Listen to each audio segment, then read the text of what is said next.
Hey everybody, what's up? Okay, so I was not gonna do a video about this initially, but enough people asked, so here I am. I just finished watching Iyanla Van Zant Fix My Life.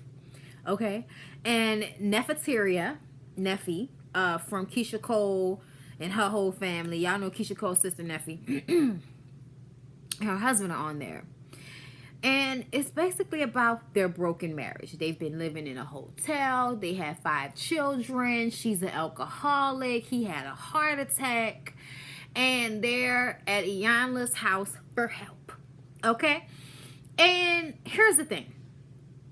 As she talks to them separately, together, we just basically decipher what the story is. And what the story is that Neffe got with Shelby, her husband, some years back when she was 7 months pregnant with her ex-husband's baby, and was also in a relationship with another guy, and moved into Shelby's house so that, she could have somewhere to stay because she didn't have anywhere to stay. So she moved into Shelby's house with another guy. So what the fuck is that telling you about her and the dysfunction? And Iyanla is telling them this entire episode that they have normalized their dysfunction to the point that it's normal to them. Like I said, it's a normalcy. They don't see anything wrong with it. And that's the fucking problem. You don't see anything wrong with it. When we delve into Shelby, Shelby was molested as a child. Molested by a couple. Him and his sister were both molested by this couple that their mother lived in. And he wanted to save his sister, save his mom. But he couldn't because he was a child himself. He's never dealt with the fact that he was molested. Nephew was also molested at 9 years old. So they both share that. And there's a disconnect in what Shelby is going through and the realization from Neffe. Like, Neffe does not realize, does not understand, does not see how much pain her husband is in. And that is part of the problem.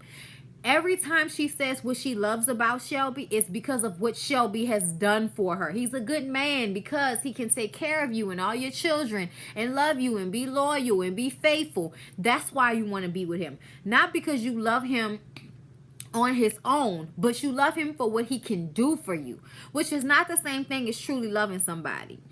I do think that Neffe loves her husband. I think her husband loves her, but I don't think they should be together. And that's why I don't think they should be together, because she doesn't realize what he needs because she's so wrapped up in being angry about what's going on inside herself. She hasn't healed from her molestation, even though she thinks she has. She says to Iyanla over the phone, to the people, at Iyanla's, show, her producer, she says over the phone that she physically has fought Shelby. But when they bring it up on the show, she denies it tooth and nail and gets mad at him because she thought that's what he told Iyanla. But Iyanla only asked her about that because that's what she said on the phone. So it's just, and also another thing that I loved was that Neffe got her ass on social media on her way to shoot, talking about how nice her makeup was and how nice her hair was, and she was 2 hours late. So first of all, Iyanla was already pissed off that you came up here late. You didn't apologize to anybody. You acted as if you weren't going to come back and never told anybody that you weren't going to come back, all because you were mad because you made it up in your head that Shelby told Iyanla that you hit him, even though you yourself have said it. He didn't say that though. So it was like she got mad, and y'all, oh my God, like just watching it, and I could understand because she called her a gutter snipe and a gutter bitch. She called her a bitch, low down dirty bitch, okay? And Iyanla later comes back and apologizes, not for what she said, but the way she said it. Because she realized that the way she said it to Neffe closed her off to hearing what she was saying instead of how she said it. And I was glad that Iyanla apologized for that, because I felt like, God damn, why did you say that? I wouldn't have said that, because I knew if I would have said that, she would have been immediately on the defensive now. So she's not hearing what anybody's saying. And I saw somebody put on Instagram that they felt like Neffe needed healing too. And it's like, but see, Neffe needed a different type of healing. Neffe has been taken care of by her husband. Her emotions have been taken into account because she's always screaming them to the top of her fucking lungs and cursing at everybody. But she doesn't want to take responsibility for it. She lies about their living situation. Okay, they've been living in a fucking hotel with their 5 children. And she lies to Iyanla and tells Iyanla that they're going to be moving into a house next week. When really they got denied for the house because of the 3 eviction notices they've gotten. They've been evicted 3 times because they can't pay their rent. So now they can't get a fucking place to live nowhere with their 5 children. And at this point, bitch, you was making all that money on your show. You mean to tell me you ain't bought yourself a little nice full bedroom house yet? For you and your children, so you didn't have to worry about that? See, that's the mentality that people have to fix. When you think it's more important about what your makeup and your hair and your clothes look like, and you don't even have a pot to piss in or a window to throw it out. That is some bullshit, okay? That is seriously some bullshit. And I think Iyanla was totally right in the way she came at Neffe compared to how she came at her husband, Shelby. She had a maid for Shelby, somebody to cut his hair, that little cute gay girl from Studville TV. I remember you, bitch. It's Studville TV and Between Women. I feel like she been on both of them. Anyway, she cute though. She cut his hair and got him all lined up clean. He had a nervous breakdown. He got women cooking for him and everything. People taking care of him. So it finally gave him the time and the energy to deal with his emotions because he spent so much time trying to fix everybody else, but he didn't have the tools to fix himself. So how you gonna fix somebody else? Which is the realization that he came to. And when he shared that with Neffe, he was being so open and so bare and so raw, and he shares his emotion with her about not being able to give her what she needs because he didn't have it to give himself.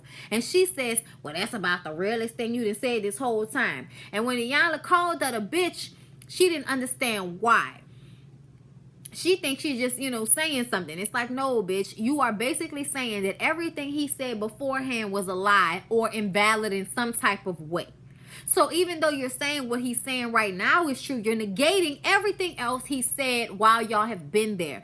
That is counterproductive, bitch. Okay, that hurts. That stings. And it showed a lack of compassion on your part towards your husband. And that is why Iyanla handled you like you need to learn how to take care of yourself. And he needs to learn how to be able to let somebody take care of him. And I feel like ultimately, even though it seemed like Neffe understood and Neffe received what Iyanla was saying to her, like at the end they cry and have their moment, and she says that she just wants a better understanding with her husband. She wants him to not smoke around her and the children. She wants him to express his feelings instead of shutting down. He wants her to stop drinking because she's an alcoholic and becomes a nasty ass drunk when she drinks. And, just to stop with all the fucking screaming and howling because that reminds him of his mother. And he doesn't want to be reminded of his mother because his mother did not protect him from being molested. Okay? And at the end of the episode, when they give you the update of what happened when people, since they put the show together, they're filing for divorce. Neffe is still drinking. He has more faith in the Lord and is not giving her money for alcohol. And like the whole time I was watching it, y'all, it don't seem like she really loved that man, not the way she should. If my husband had something like that going on with him and had a heart attack, I would be crying right there with him. I would be holding him. My body language would be to comfort him. But that's also because my mother showed me how to be a wife and showed me how to be supportive and take care of a husband. Even though he's supposed to be the strong one, he still needs to be able to be taken care of by his wife. And that's something that Neffe never learned. And I don't know if she's going to allow herself to learn that lesson because she's so busy, like Iyanla said, trying to be right in the situation.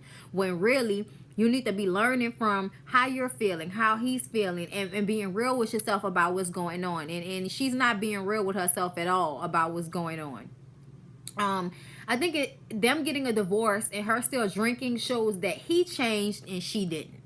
You know what I'm saying? And while I was watching the episodes, y'all, like I said about the body language and her energy towards him was just, it wasn't the same energy he was giving her.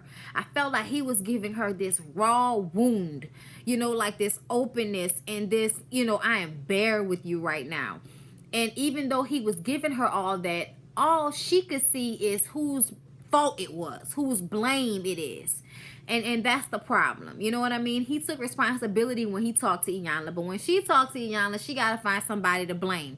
Instead of understanding that you just belittled your husband, you worrying about somebody calling you a bitch. Like you ain't never been called a bitch before. Like you ain't never called nobody else a bitch before. Bitch, please. Okay? Just called you a bitch. Were you going to overreact to it? But I understand.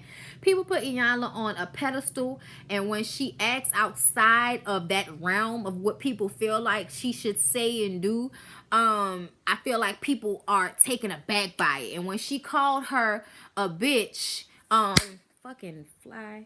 When she called her a bitch, it shocked Neffe, but it also gave her a scapegoat kind of situation. You know what I'm saying? So y'all, I was looking at Neffe like a woman that has been so hurt that she has now made it a part of her makeup in the way that I don't know if it can be healed, because I don't know if the intellect is there. And this is the thing that people don't understand. You can seek out help. You can go talk to people. People can give you all the jewels in the world about how to handle your emotions or how to deal with things that have happened in your past that are now affecting you. But if you too angry and too ignorant to really look at yourself as like a real person, like really look at yourself, then you're not going to get better. You're not going to help yourself. You're not going to change. You're going to always be the same ignorant ass gutter snipe. It's just, it is what it is. You still drinking, even though when you are drunk, you're angry. And you're hurting the people around you, and you raising all of these children, trying to kill that damn fly. You're raising all of these children, 5 children that are gonna grow up and be angry fucking people because they're being raised by an angry woman. The realization that affects your children, you know what I'm saying? That it affects your life, how long you gonna live, you know what I'm saying? All of that type of shit. If you don't have the mindset to understand and really take that shit in, nothing is going to happen for you. Iyanla can say everything she want to say. She can be all the beloveds and hugs and kisses that you want. But if you ain't got the intellect or the mind power to get yourself the fuck together, and I mean really get yourself together, like you would get somebody else together. People love telling somebody about themselves, but don't like to really take in what's going on with them. I feel like, you know what I'm saying? People can say whatever they want to, but I know my downfalls. I know my shortfalls. I know the type of person I am. I know when I'm being mean. I know when I'm being petty. I know when I'm being an asshole. I know when I'm being a bitch. I know that. And I'll admit that shit. It is what it is. I'm a human being. I am entitled to be all the different layers of the fucking rainbow if I feel like it, okay? As long as I ain't hurting nobody. And if I am hurting somebody, I always try to be cautious of people's feelings and not be a person that just shit on people's feelings. Like I don't feel like that's like a good person characteristic. But being real comes along with telling people shit that they don't want to hear, shit that they're not ready to hear. And sometimes that can be perceived as mean. But hey, if it's the real, it's the real. You know what I'm saying? So that's why I have so much respect for Iyanla, because she just says what the fuck it is, whether you want to hear it or not. And what a lot of people don't realize is that Iyanla don't only act in the way she speaks or the things she says, but in how she handles the actual therapy. That's why their therapies were so different, because they needed different things. So yeah, y'all. That was basically my thoughts on it. I feel so bad for Shelby. Oh my God. That poor man. Like, allowing himself to be stepped on to the point that as a grown man in his 40s, he is beaten down and you can see no energy. You can see no light. When Iyanla said, has anybody told you that they love you today? The way he perked up and something seemed to lift off him. That was some real shit. Regardless of what anybody wants to say, that was some real shit. And I also appreciated very much how Iyanla said that, bitch, I am not here to further your reality TV show career. I am here to help people, okay? I'm not here to make more shows. I'm not here for all of that. I'm here to help people. And I feel like Iyanla is at that point in her life where whether this show is on OWN or not is not dictating whether she making money or not. Okay, so I really do feel like her intentions are genuine in these shows, regardless, to what people may think. But I enjoyed this episode. I think the reason why she does these reality ones more than the regular people ones that she used to do when she first started is because y'all ain't watching it. Y'all gonna watch this shit with these reality shows. Okay, at the end of the day, we still gotta get this money. Okay, we here for betterment of ourselves. We still gotta get this money. Come on. You know what I'm saying? Let's be real. So yeah. I enjoyed it. I thought it was a good episode. It was a 2-parter. If you haven't seen it, you should definitely check it out. It'll probably be on own.com. I don't know what demand you have, but OWN shit ain't never on my demand, so I don't look for it on there. But if I don't see it on television, I definitely catch it online. It should be coming on again at 11 p.m. Central. I believe 11 p.m. Central or Eastern Central. I can't remember. No, Eastern Central or Eastern. Check your guides. But yeah, y'all, that's all I gotta say about it. I hope you enjoyed the talk, the review about it. And if you didn't get a chance to see it, check it out. So see y'all. On my mama, on my hood, I look